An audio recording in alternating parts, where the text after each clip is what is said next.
एक गुरु अपने शिष्यों को उपदेश दे रहे थे। वो उन्हें समझाने की कोशिश कर रहे थे कि जिस प्रकार एक बीज को जमीन में डाला जाता है, फिर धीरे धीरे बीज अंकुरित होता है, वो एक पौधा बनता है और फिर वो पौधा विपरीत परिस्थितियों को सहते हुए कभी धूप कभी बरसात बड़ा होता जाता है और कई वर्षों के पश्चात वो फल देना शुरू करता है। लेकिन इंसान की सबसे बड़ी गलती यही होती है कि वो जब मेहनत करता है तो उसका फल उसे तुरंत चाहिए होता है, लेकिन प्रकृति में ऐसा कहीं भी नहीं होता। जो मेहनत हम आज करते हैं उसका फल हमें भविष्य में मिलेगा और फल मिलने से पहले हमें भी विपरीत परिस्थितियों से होकर गुजरना पड़ेगा। और अगर हम उन परिस्थितियों में हार मान लेते हैं तो हमें अपनी मेहनत का फल कभी नहीं मिलेगा। यही असीम सत्य है और इसी तरह हमारी प्रकृति काम करती है। गुरु ने अपने सभी शिष्यों को संबोधित करते हुए कहा कि तुमने अपने जीवन में बहुत से ऐसे लोगों को देखा होगा जो शुरुआत में बहुत मेहनत करते हैं, लेकिन कुछ समय बाद जब उन्हें मेहनत का कोई फल नहीं मिलता तो वो निराश हो जाते हैं और फिर उसके बाद मेहनत करना भी छोड़ देते हैं। लेकिन कुछ समय बाद उन्हें एहसास होता है कि अगर हम वैसे ही मेहनत करते रहते, उसी काम पर लगे होते, तो आज हमें कामयाबी मिल गई होती। क्योंकि जब वो अपने आसपास के लोगों को उसी काम में कामयाब होते हुए देखता है तो उसे एहसास होता है कि मुझे उसी काम में लगा रहना चाहिए था, उसी लक्ष्य पर केंद्रित रहना चाहिए था, तो शायद मुझे भी कामयाबी मिल गई होती। लेकिन उस समय पश्चाताप के अलावा उसके पास और कोई रास्ता नहीं होता। ना तो वो दोबारा पीछे पलटकर समय को बदल सकता है और ना ही वो भविष्य में उसी काम को दोबारा से शुरू करने की हिम्मत जुटा पाता है। जब वो गुरु अपना उपदेश उन शिष्यों को सुना रहे थे, तभी उनका उपदेश एक बुजुर्ग आदमी भी खड़ा होकर सुन रहा था। वो अचानक से बीच में बोल पड़ा। उसने कहा, गुरुवर, मेरी उम्र काफी ज्यादा हो चुकी है, पूरी उम्र का अनुभव है मेरे पास, और मैंने अपने जीवन में ये भी पाया है कि बहुत से लोग पूरी मेहनत करते हैं, कभी हार नहीं मानते, लेकिन उसके बावजूद उन्हें सफलता नहीं मिलती। मैं खुद इसका बहुत बड़ा उदाहरण हूँ। मैंने अपना पूरा जीवन एक ही लक्ष्य पर केंद्रित रखा, लेकिन उसका फल मुझे आज तक नहीं मिला। तो मैं ये कैसे मान लूँ कि जो आप कह रहे हैं वो सही है? आप इन शिष्यों को गलत दिशा पर ले जा रहे हैं। उन्हें सही दिशा दिखाइए, उन्हें भ्रमित मत करिए, वरना आपको बहुत बड़ा पाप लगेगा। गुरु ने मुस्कुराते हुए कहा कि तुम्हारे पूरे जीवन की शंका मैं कुछ समय में दूर कर सकता हूं, लेकिन उसके लिए तुम्हें समर्पण की भावना रखनी होगी। अगर तुम समर्पित होकर वो करोगे जो मैं कहूँगा, तो तुम्हारे मन के सारे संशय दूर हो जाएंगे। फिर तुम्हें सही मार्ग पता चलेगा कि सफलता के लिए किस तरह कदम दर कदम आगे बढ़ा जाता है। अगर तुम कुछ दिनों के लिए मेरे आश्रम में रहने को तैयार हो तो तुम्हें वो रास्ता पता चल जाएगा, तुम्हारे मन के सब संशय दूर हो जाएंगे। वो बुजुर्ग तो अपनी जिंदगी से हार ही चुके थे, क्योंकि लाख कोशिश करने पर भी उन्हें अपने लक्ष्य में सफलता नहीं मिली थी। इसीलिए वो आश्रम में रहने को तैयार हो गए, लेकिन एक शर्त पर। उन्होंने उस गुरु से कहा कि गुरुवर, अगर मेरी बात गलत साबित होती है तो इन शिष्यों को एक बहुत बड़ी सीख मिलेगी जो मुझे पूरी जिंदगी में नहीं मिल पाई। लेकिन अगर आप गलत साबित होते हैं तो आपको ये गुरु की पदवी छोड़कर यहाँ से चले जाना होगा, क्योंकि आप इस तरह शिष्यों को भ्रमित नहीं कर सकते। ये गलत है और ये पाप है। आपको फिर उसके बाद इस गद्दी का कोई हक नहीं रह जाएगा। गुरु ने ये चुनौती स्वीकार कर ली।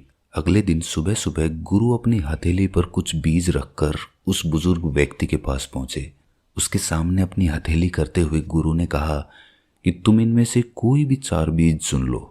बुजुर्ग आदमी ने बिना कुछ सोचे समझे उनमें से 4 बीज उठा लिए। इसके बाद गुरु ने उस व्यक्ति से कहा कि अब इन बीजों की जिम्मेदारी तुम्हारे ऊपर है। तुम इन बीजों को कैसे फल में परिवर्तित करते हो, ये तुम्हारे ऊपर रहा। इसके लिए तुम आश्रम का कोई भी हिस्सा चुन सकते हो, और किसी भी प्रकार की सहायता की जरूरत हो तो तुम सीधा मेरे पास आ सकते हो। बुजुर्ग आदमी ने आश्रम का वो हिस्सा चुना जहां पर बहुत से पौधे नहीं थे, जो जमीन खाली थी और जहां पर सिर्फ घास उगी हुई थी।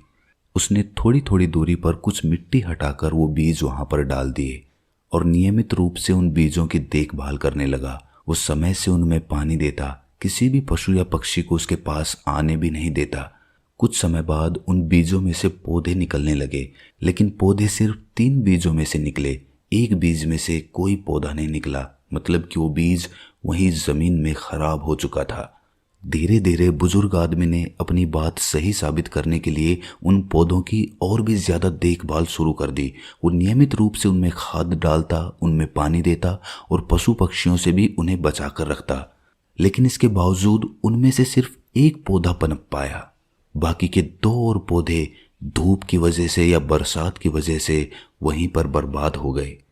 आखिरकार बुजुर्ग आदमी को एक पौधे में सफलता मिली और आखिरकार उसने पाया कि उस पौधे पर फल भी आने लगे थे। ये देखकर बुजुर्ग आदमी को बड़ी प्रसन्नता हुई।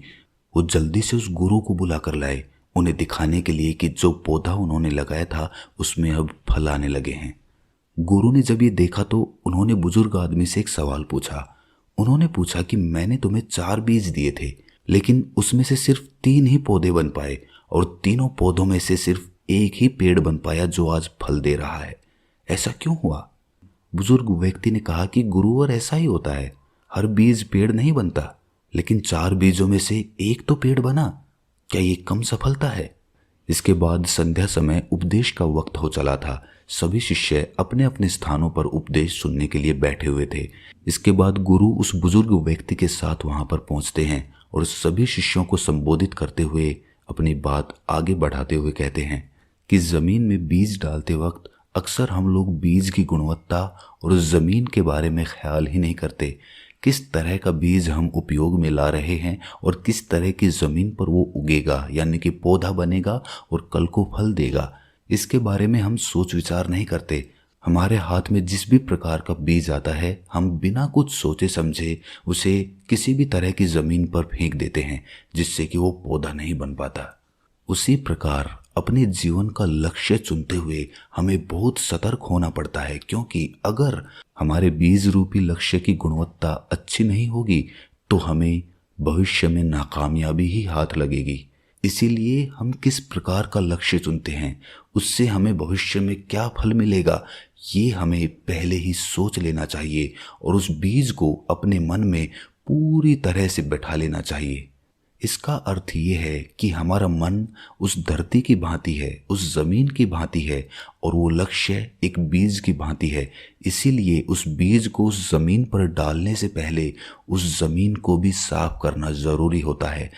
अक्सर हम कभी भी बीज को जमीन पर डालते वक्त ये नहीं सोचते कि उस जमीन को भी तैयार करने की जरूरत होती है। वहां से खरपतवार हटानी पड़ती है, घास इत्यादि हटानी पड़ती है, उसमें पानी देना होता है और फिर वो जमीन कहीं जाकर तैयार होती है। वही बात हमारे मन पर भी लागू होती है। अक्सर हमारे मन में जो भी विचार आता है, दूसरों से प्रभावित होकर जो भी लक्ष्य हम निर्धारित करते हैं, वो पूरी तरह से सटीक या सही नहीं होता है। वो दूसरों से प्रभावित होकर लिया गया फैसला होता है।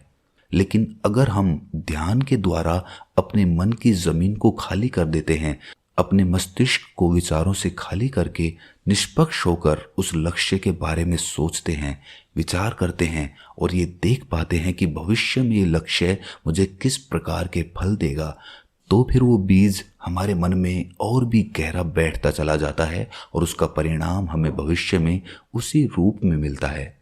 ये 2 बातें याद रखते ही हम अपने लक्ष्य में कामयाब हो जाएं, ऐसा भी जरूरी नहीं होता, क्योंकि विपरीत परिस्थितियां हमेशा आती रहती हैं। लेकिन एक समझदार आदमी हमेशा जानता है कि विपरीत परिस्थितियां उसे मजबूत बनाने के लिए आती हैं, ना कि उसे कमजोर बनाने के लिए। लेकिन कुछ लोग विपरीत परिस्थितियों से हार मानकर अपने लक्ष्य को बीच में ही छोड़कर चले जाते हैं, जो कि एक इंसान की सबसे बड़ी गलती होती है। क्योंकि पौधा तो फल तभी देगा जब वो पेड़ बनेगा, लेकिन हम उसका पेड़ बनने का इंतजार ही नहीं करना चाहते। एक पौधा नाना प्रकार की विषम परिस्थितियों से होकर गुजरता है। कभी बहुत ज्यादा गर्मी होती है, बहुत ज्यादा धूप होती है, तो कभी आंधी तूफान और बारिश आ जाते हैं। लेकिन अगर वो उन परिस्थितियों को सहन नहीं कर पाएगा तो वो कभी भी पेड़ नहीं बन पाएगा, फल नहीं दे पाएगा।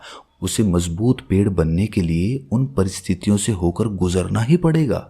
इसी प्रकार एक इंसान को भी समाज के ताने सहने पड़ते हैं। कोई लोग कहेंगे कि इतना वक्त हो गया इसको काम करते हुए, लेकिन इसको सफलता नहीं मिल रही, ये तो मूर्ख है, इतना समय कौन देता है किसी काम में। लेकिन ये सब विपरीत परिस्थितियां होती हैं, और जो आदमी इनको पार कर जाता है वो अपने लक्ष्य के लिए और भी मजबूती के साथ तैयार होता रहता है। और आखिर में ये सब काम पूरे होने के बाद एक इंसान की सबसे बड़ी ताकत होती है उसका संयम। उसको इंतजार करना पड़ेगा, उसे संयम रखना होगा, उसे चुप रहकर निरंतर अपने लक्ष्य की तरफ बढ़ते रहना होगा। और एक दिन ऐसा भी आएगा जब वो पौधा पेड़ बन जाएगा, और वो पेड़ बहुत ही मीठे फल देगा, क्योंकि जितना समय एक पेड़ को बड़ा होने में लगता है उतने ही मीठे फल उसके पाए जाते हैं।